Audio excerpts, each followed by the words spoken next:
Let me introduce myself. I'm Akbar, I'm the Vice President of Singapore Chamber of Commerce. I'm also co-chair of this whole event, the MMBC 2013 this year.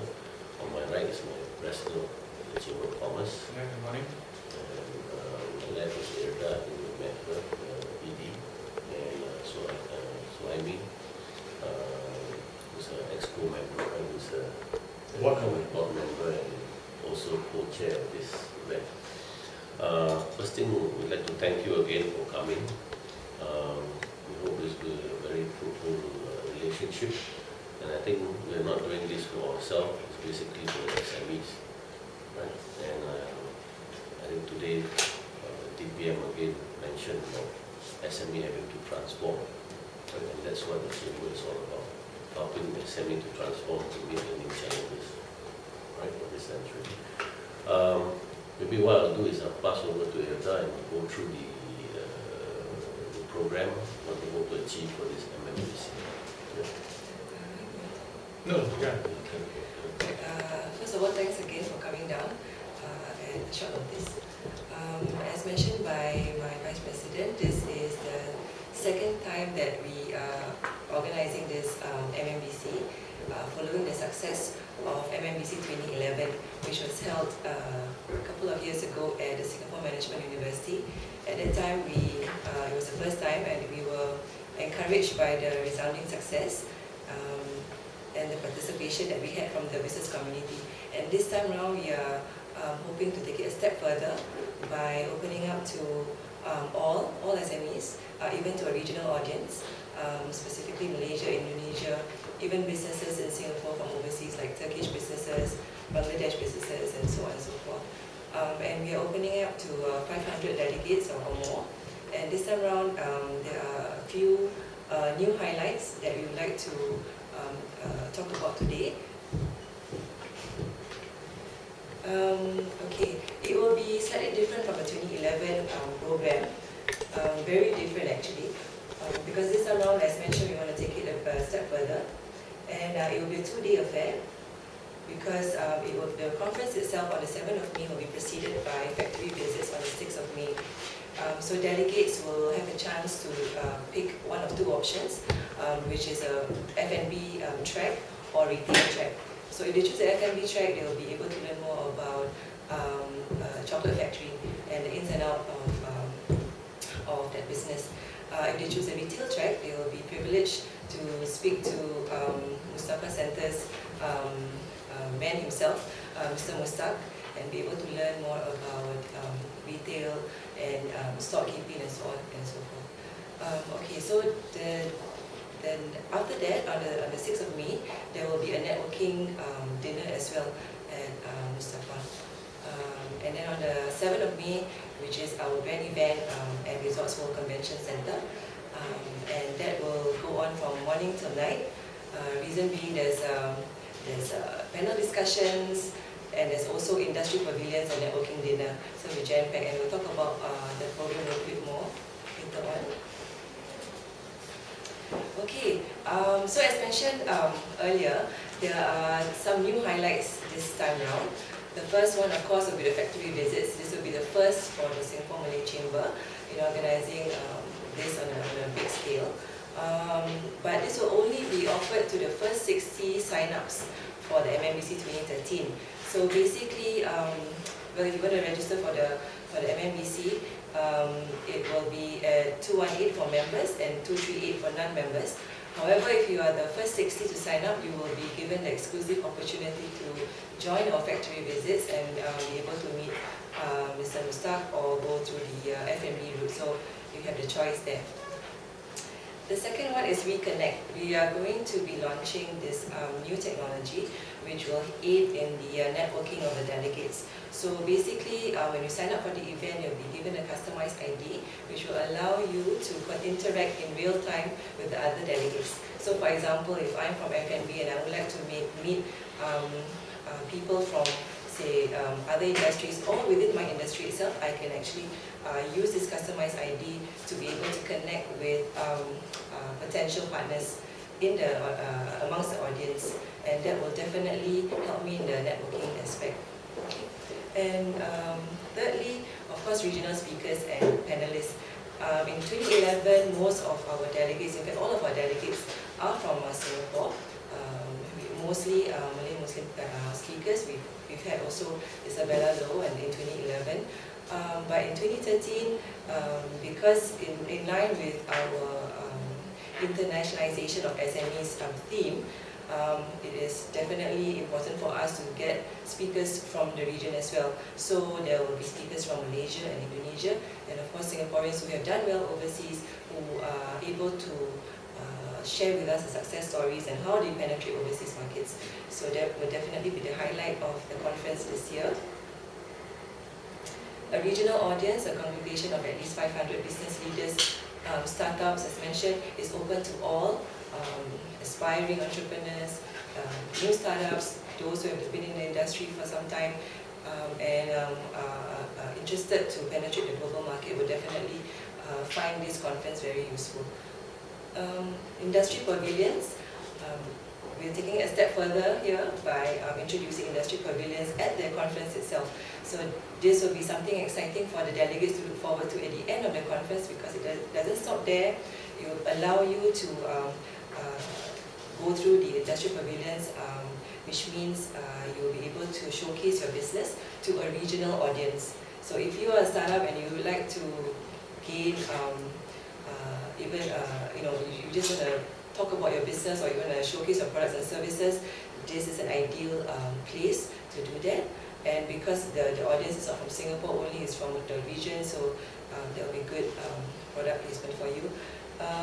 And the industries that we'll be focusing on that day includes F&B, retail, property, banking, and so on and so forth. So this will again be able to allow the delegates to interact within and across industries. Yeah. And there will be a networking dinner as well, so it won't be just walking around like an expo. It is definitely slightly different than that. And the last one, of course, pitch your business. Singapore Malay Chamber has a newsletter called Biz Voice. The delegates who have signed up for SMCCI's MMBC 2013 is able to use another tool to market themselves, which is through our newsletter. Pitch your business to the chief editor of the newsletter, and you'll be able to be featured in the upcoming newsletter, which will be given out to our members and the rest of the business community. So these are some of the highlights. Okay.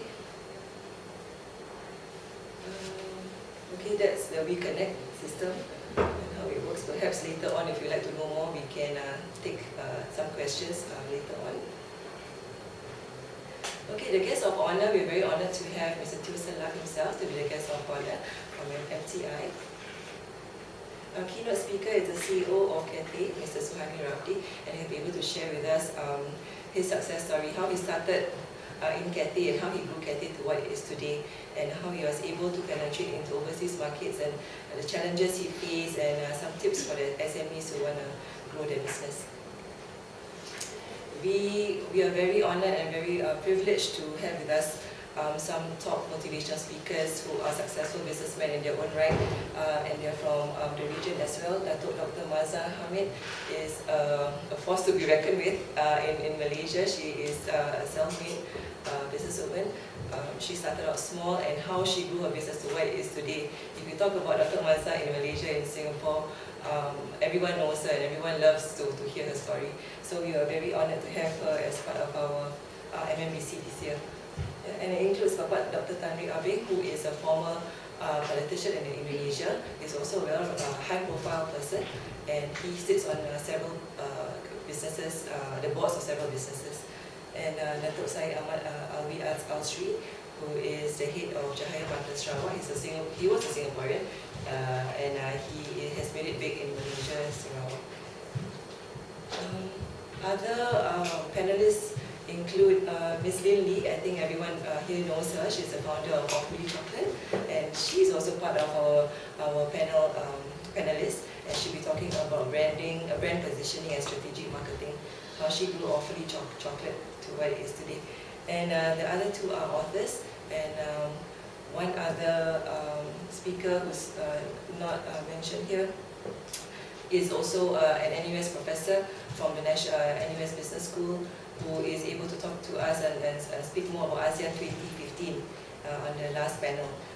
We just received news that Mr. Sherhan is unfortunately unable to make it for MMBC 2013. So, which means we are one panelist short, but nevertheless, we have about 10 speakers and panelists lined up for that day. So definitely will be something to look forward to. Yeah. Some of the discussion, what will we be talking about on that day? If you would like to look at your kit, your press conference kit, you will notice there is a program there. The keynote discussion will be followed by Q&A, and the Q&A is very different from the Q&A in many conferences, because we'll be using the technology WeDiscuss. So WeDiscuss is posting questions even while the keynote speaker is speaking and the panel discussion is being carried out. You can ask the questions, and following that, there will be the 3 panel discussions. The first one is on brand positioning and strategic marketing, which will be moderated by our Vice President and Project Chairman, Mr. Akbar. And then the second panel discussion is about turning crisis into opportunities, and that will be moderated by our Permanent Chairman, Mr. Suhaimi Sani. And then the last panel discussion on international connectivity, and also touching on ASEAN 2015, will be moderated by Mr. Sani Hamid. So it is a conference that will share with you specific strategies to penetrate into the international market and what are the opportunities out there for you, and sharing our success stories. So basically that is what it will be covering.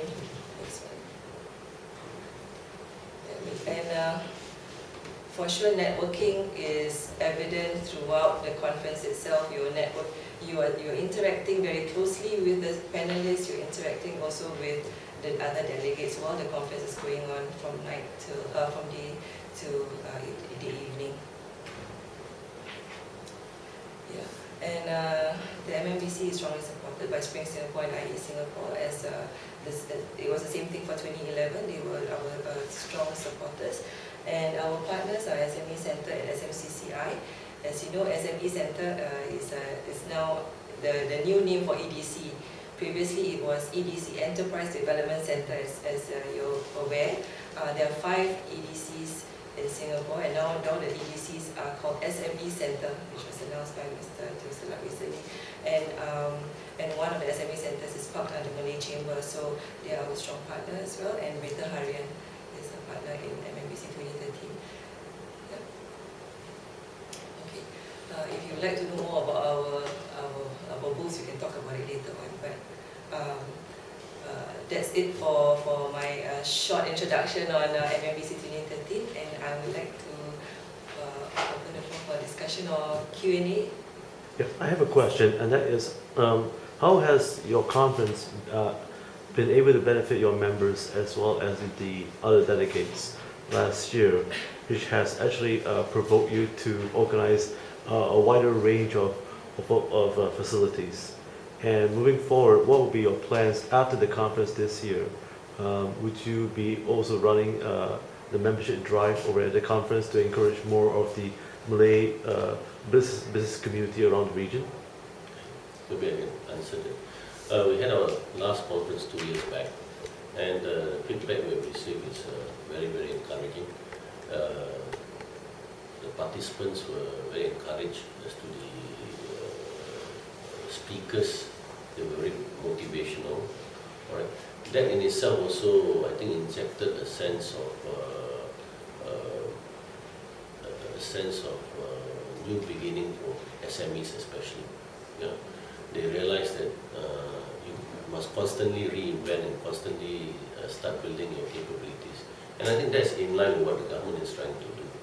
Yeah. And if you can see, that's what we have also been trying to do if you look at the scheme of things in terms of the speakers. Like the first speaker or keynote speaker he actually built up his own internal capability first. He was working as a staff member of Cathay, not in management even, and he grew up and then became the CEO of Cathay, and then he grew the company. So I think that in itself is a very good story for SME. You can never grow a company without building your own internal capabilities first. I think that's the message we want to push. Right? So there's consistency in what we are developing in terms of the seminars or the conference. Well, actually, just to add, from the last MMBC in 2011, we actually grew in terms of numbers. We had about 300 participants in the last MMBC held at SMU. So this year we expanded because of, like Mr. Abbas said, the feedback. They want to see more speakers, high-profile speakers, sharing of success stories from the region as well. So we decided to make it bigger at RWS, and for capacity of 500 delegates. So that's our message. You know that when we organize an event, with a strong support, a strong feedback, we will increase it to cater to the expectations and to the wishes of our members. And we think it's a good conference. We think that the conference will be able to connect many of our SMEs to bigger SMEs or MNCs even, right, so that they can learn, right, and best practices from these companies. Because there are a lot of good stories from these speakers, and I hope that our SMEs can learn as we structure our economy. Just to clarify, the 500 people, they are expected numbers, is it? Yep. Or have they already? No expected numbers. We've just launched this, so numbers are encouraging. Yeah. What's the growth like today for the Malay business community here in Singapore? Is it very encouraging, and also do you think that after the conference you will be organizing more programs to enhance and build up more entrepreneurship spirit among the Malay community? I think one of the trust that the Chamber is embarking on is always to encourage entrepreneurship. Okay. One of the programs that we have also done is a program with the MP, right, to encourage budding entrepreneurs. Right? There's one program we kicked off last year, and we are continuing with it again. Another program that we're embarking on is getting the home-based businesses up to speed with one of our subcommittee, Devi. So we've always been encouraging entrepreneurship. Now, with regards to the entrepreneurship among the Malays, I think there's no difference between entrepreneurship among the community. It's just the scale of the magnitude of it, how big are the entrepreneurs. Right? I think there's an encouraging sign that even entrepreneurs are getting younger. Younger kids from school are embarking on this entrepreneurship spirit, which is good. But what we are trying to do here at the Chamber, in line with what the government is trying to do, is to get people prepared to be entrepreneurs. We don't just jump, right? And we have various programs, right, together with Spring and with our other consultants, external consultants. We are embarking on a number of programs.